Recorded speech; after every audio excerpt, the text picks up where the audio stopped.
Do you want to be more confident in your next presentation? We all do. In fact, when I chat with colleagues and with clients, there are two things that are always at the top of their list: how to gain more confidence and how to elevate their presence. And here's the secret. Learning how to answer questions is one of the best things you can do, and you'll find it's a key ingredient to your success in any presentation or any meeting. So here are my two favorite tips that I know you can implement right away back in your office, or AKA your virtual office. First tip, don't underestimate the value of preparation.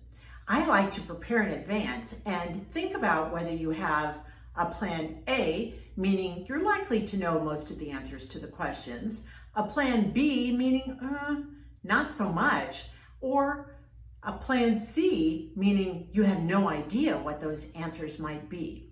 And so if you prepare in advance, here's a way that you can do that.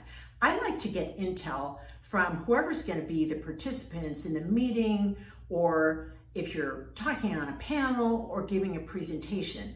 And you can do this various ways. You can do it certainly via email. I love to do it face-to-face if possible, or you can even do a survey. And the reason for this is you're finding out what they're thinking and what their expectations are for that meeting or presentation. Now, you may decide, hey, this is a new idea, I should talk more about this, or maybe this belongs in another talk. The other thing you can do, if you haven't had a lot of time to prepare, like in the scenario that I gave you earlier where you're asked to step in, you can always get to that presentation a little bit earlier and solicit some input from the participants. I like to introduce myself, or if I already know them, go up and chat and ask a question or two.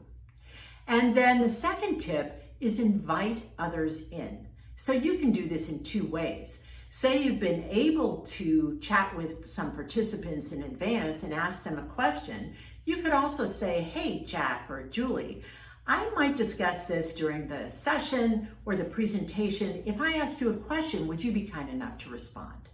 And usually people will say yes. And if they don't, then you can go to the next person. So you can also invite others in during that conversation or presentation. And maybe it's something where you know the answer, maybe it's something where you don't.